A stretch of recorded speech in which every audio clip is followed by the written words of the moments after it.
Hello friends, मैं अपने YouTube channel bio brain master में आपका स्वागत करती हूँ। बायोलॉजी से संबंधित जो छोटी छोटी बातें होती हैं उसके बारे में हम चर्चा करेंगे। तो स्टार्ट करते हैं। छोटी छोटी मगर मोटी बातें। इससे संबंधित जो है बहुत सारे ऐसे छोटी छोटी बातों पर चर्चा करेंगे। तो स्टार्ट करते हैं। सबसे पहला जो है जनसंख्या का अध्ययन जनसांख्यिकी या डेमोग्राफी कहलाती है। यानी कि डेमोग्राफी क्या है? जनसंख्या का अध्ययन डेमोग्राफी कहलाती है। 11 जुलाई को विश्व जनसंख्या दिवस के रूप में मनाया जाता है। यानी कि जनसंख्या दिवस कब मनाया जाता है? तो 11 जुलाई को जनसंख्या दिवस मनाया जाता है। भारत की जनसंख्या का वर्तमान प्रारूप इसी प्रकार चलता रहा तो आने वाले सन 2050 तक यह 2160 मिलियन जनसंख्या के साथ चीन को भी चीन को भी क्या करेगा? पीछे छोड़ देगा। यानी कि इसी तरह यदि भारत की जनसंख्या बढ़ती रहेगी तो 2050 तक चीन भी क्या हो जाएगा? जनसंख्या के मामले में पीछे हो जाएगा। किसी सुनिश्चित क्षेत्र में उपस्थित मानव जाति के जीवों को एक साथ मानव जनसंख्या कहा जाता है। यानी कि किसी एक निश्चित क्षेत्र में मानव जाति के जीवों की एक साथ जनसंख्या जो होती है उसे ही क्या कहा जाता है? जनसंख्या कहा जाता है। वर्ष में प्रति 1000 की जनसंख्या पर हुए जन्मों की संख्या को जन्म दर तथा होने वाली मृत्यु को मृत्यु दर कहते हैं। यानी कि हर वर्ष 1000 की जनसंख्या में जितने लोगों की मृत्यु होती है उसे मृत्यु दर, और 1000 की जनसंख्या में जितने लोगों का क्या होता है? जन्म होता है, उसे जन्म दर कहा जाता है। इकाई समय में प्रति 1000 की संख्या पर मानव समुदाय की संख्या में वृद्धि को जनसंख्या वृद्धि दर कहते हैं। यानी कि एक इकाई समय में, एक निश्चित समय में प्रति 1000 की संख्या पर मानव समुदाय की संख्या में हुई वृद्धि को जनसंख्या वृद्धि कहते हैं। भारत में प्रथम परखनाली शिशु कोलकाता में 3 अक्टूबर 1978 को पैदा हुआ था। शुक्राणुओं की अनुपस्थिति एंजियोस्पर्मिया और कमी ओलिगोस्पर्मिया, शुक्राणुओं की असामान्यता पुरुषों में नपुंसक या बंधता का प्रमुख कारण है। यानी कि जो शुक्राणु होता है उसकी अनुपस्थिति तथा उसकी कम अनुपस्थिति, यानी कि जो स्पर्म काउंट होता है वो कम होता है, जो क्या है? नपुंसकता या बंधता का प्रमुख कारण है। पात्र निषेचन के लिए अंडाणु को स्त्री के अंडाशय से लेप्रोस्कोप व अन्य उपकरणों की मदद से निकाला जाता है। यानी कि पात्र निषेचन होता है जिसमें क्या किया जाता है? जो स्त्री होती है उसकी अंडाणु को अंडाशय से लेप्रोस्कोप के व तथा अन्य जो उपकरण होता है उसके द्वारा निकाला जाता है। फैलोपियन नली में भ्रूण का अंतःरोपण एक्टोपिक प्रेगनेंसी कहलाती है। यानी कि जो फैलोपियन ट्यूब होती है, फैलोपियन नलिका में भ्रूण का अंतरारोपण एक्टोपिक प्रेगनेंसी कहलाती है। यानी कि क्या है? जो फैलोपियन नलिका होती है वहाँ पे क्या किया जाता है? भ्रूण का अंतरारोपण किया जाता है, उसे क्या कहा जाता है? एक्टोपिक प्रेगनेंसी कहा जाता है। सुजाक या जो गोनोरिया एक प्रमुख यौन संचारित रोग है जिसे द क्लेप के नाम से भी जाना जाता है। यानी कि जो गोनोरिया होता है या सुजाक होता है जो एक क्या है? यौन संचारित रोग है या आनुवंशिक रोग भी हो सकता है, जिसे क्लेप के नाम से भी जाना जाता है।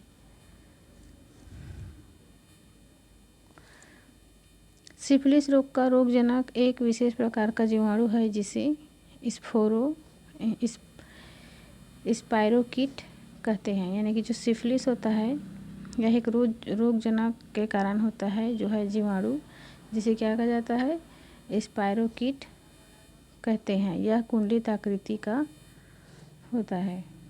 यानी कि जो सिफिलिस होता है वो किसके कारण होता है, स्पाइरोकीट के कारण होता है।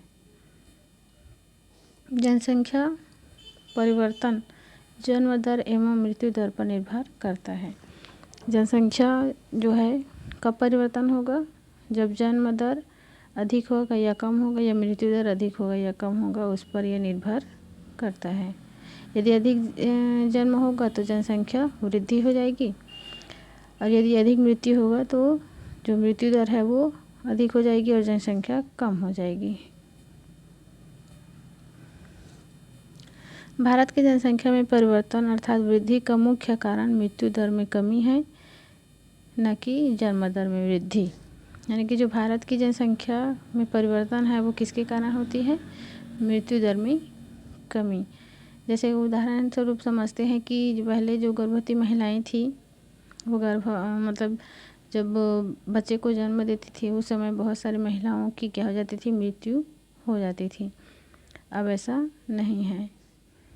यही कारण है कि जो मृत्यु दर है वो कम है, जिसके कारण भारत की जनसंख्या में परिवर्तन हुआ है, वृद्धि हुई है।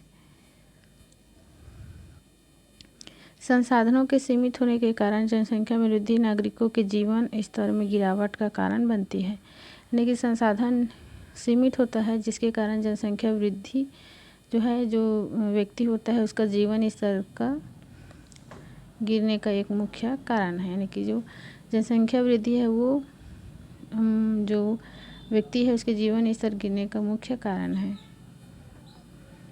13 से 18 वर्ष की अवस्था किशोरावस्था कहलाती है।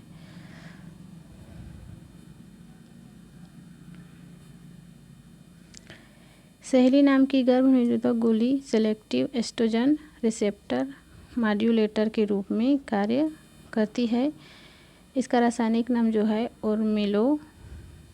ओर्मेलोक्सिफेन होता है, जो क्या है, एक गर्भ निरोधक गोली है। सहायजनक प्रौद्योगिकी वह तकनीक है जो बंध लोगों के लिए सगर्भता के अवसर सुलभ करा देती है।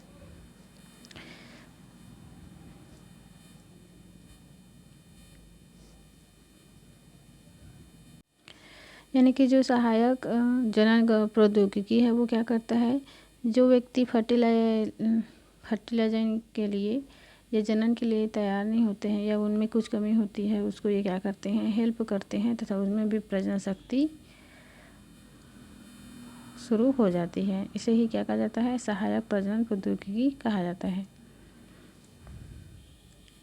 ग्रीवा टोपी गर्भ निरोधक हेतु रबर प्लास्टिक से बनी एक टोपीनुमा रचना है जो अवरोधक का कार्य करती है। यानी कि ग्रीवा टोपी क्या है, गर्भ निरोधक हेतु रबर और प्लास्टिक से बनी एक टोपीनुमा रचना है जो अवरोधक का कार्य करता है। यानी कि जो स्पर्म होता है उसे जो है गर्भाशय तक नहीं पहुंचाता है। जो जीव द्विविखंडन द्वारा विभाजित होते हैं उनमें प्राकृतिक मृत्यु नहीं होती है। यानी कि जो जीव क्या होता है, एक जीव है वो इस तरह से यदि विखंडन द्वारा दो जीव में परिवर्तित होता है उनमें क्या होती है, मृत्यु नहीं होती है, क्योंकि एक जीव से दो जीव बना, फिर दो जीव से चार जीव, फिर चार जीव से क्या होगा, 8 जीव, इस तरह से बनेगा। इस तरह से क्या होंगे, अमर होंगे। इस तरह का जो विखंडन होता है वो कौन सा है, अमीबा पैरामीशियम जो एक कोशिकीय जीव होते हैं वो करते हैं। शरीर के खंड से पूर्ण जीव का निर्माण पुनरुद्भवन कहलाती है।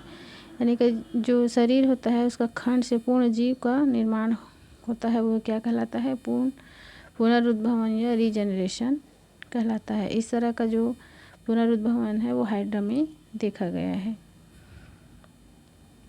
नर तथा मादा का एक दूसरे के प्रति वह व्यवहार जो कि मैथुन की प्रक्रिया को संपादित करने के लिए होता है कोर्टशिप व्यवहार कहलाता है। यानी कि जो निषेचन से पहले जो क्या होती है, जो व्यवहार होती है उसे कोर्टशिप व्यवहार कहा जाता है। रिचर्ड ओवेन ने अनिषेक जनन प्रक्रिया के लिए पार्थोजेनेसिस शब्द दिया था। यानी कि जो रिचर्ड ओवेन थे उन्होंने अनिषेक जनन प्रक्रिया को पार्थोजेनेसिस कहा था। अनिषेक जनन किसे कहा जाता है, जो बिना निषेचन के ही क्या होती है, फल में परिवर्तित हो जाती है। यदि लार्वा में बिना वयस्क में परिवर्तित या रूपांतरित हुए ही जनन विकसित हो जाते हैं तथा वह लैंगिक जनन का कार्य करता है तो उसे क्या कहा जाता है, नियोटोनी कहते हैं। यानी कि कोई लार्वा है जो क्या है, वयस्क अवस्था में नहीं है, लार्वा अवस्था में ही क्या होता है, लार्वा अवस्था में ही प्रेजेंट है, लेकिन वो किसके जैसे व्यवहार करता है, वयस्क जैसे व्यवहार करता है और उसमें जनन विकसित हो जाते हैं और लैंगिक जनन का कार्य भी करते हैं। वो एक क्या कहलाते हैं, नियोटोनी कहलाते हैं। स्पर्मेटोजेनेसिस निरंतर चलते रहने वाली प्रक्रिया है, जबकि अंड जनन रुक रुक कर क्या होती है, निश्चित रूप में निश्चित समांतराल पश्चात यह होती है। यानी कि जो स्पर्मेटोजेनेसिस है, यानी कि स्पर्म का फॉर्मेशन होता है वो लगातार होते रहता है, लेकिन जो ओवम का फॉर्मेशन है वो क्या होता है, निश्चित समयांतराल के बाद होता है। स्पर्मेटोजेनेसिस यौन आरंभ के पश्चात आरंभ होता है, जबकि जो oogenesis फीटस अवस्था में ही प्रारंभ हो जाता है। यानी कि जो स्पर्मेटोजेनेसिस होता है या स्पर्म का फॉर्मेशन होता है वो यौन आरंभ यानी कि 12 से 13 साल की उम्र में क्या होता है, यह बनना स्टार्ट होता है। जबकि जो oogenesis होता है यानी कि ओवम का फॉर्मेशन होता है वो फीटस, जब जो गर्ल्स होती है वो गर्भ में होती है, यानी कि 2-2.5-3 महीने में, उसी समय फीटस अवस्था में ही क्या हो जाता है, oogenesis की क्रिया प्रारंभ हो जाती है। मादा जनन अंग तथा उससे संबंधित बीमारियों का अध्ययन गायनोलॉजी कहलाती है। यदि मादा जनन जो होती है और उससे जो संबंधित जो भी बीमारियां होती हैं वो क्या कहलाती है, गायनोलॉजी कहलाती है। अलैंगिक जनन की तुलना में लैंगिक जनन का होना विकसित जंतुओं का लक्षण माना जाता है। यानी कि जो अलैंगिक जनन होता है उसकी तुलना में लैंगिक जनन जो होता है वो विकसित जंतुओं का लक्षण माना जाता है। यानी कि जो अलैंगिक जनन होता है, अलैंगिक जनन में क्या होता है, एक ही लक्षण जो होता है वो अगले पीढ़ी में जाता है, लेकिन अगर लैंगिक जनन होता है तो क्या होता है, 2 लक्षण मिलके एक नए लक्षण का निर्माण करते हैं। इसलिए विकसित जो जंतु होता है इसके लक्षण माना जाता है, क्या, जो लैंगिक जनन है वो। भ्रूणोद्भवन के गैस्ट्रुलेशन क्रम में 3 जननी स्तर बनती है। ये स्तर ही मानव शरीर के समस्त अंगों तथा अंग तंत्रों का निर्माण करती है। यानी कि जब भ्रूणोद्भवन होती है उस समय जो गैस्ट्रुलेशन अवस्था में क्या होती है, 3 लेयर्स का निर्माण होता है, एक्टोडर्म, एंडोडर्म और मेसोडर्म। यही लेयर क्या करते हैं, मानव शरीर में समस्त अंगों का निर्माण करते हैं। फ्रेंड्स, ये थी आज की वीडियो। नेक्स्ट पार्ट में हम ऐसे ही कुछ अन्य बातों को लाएंगे। Thank you.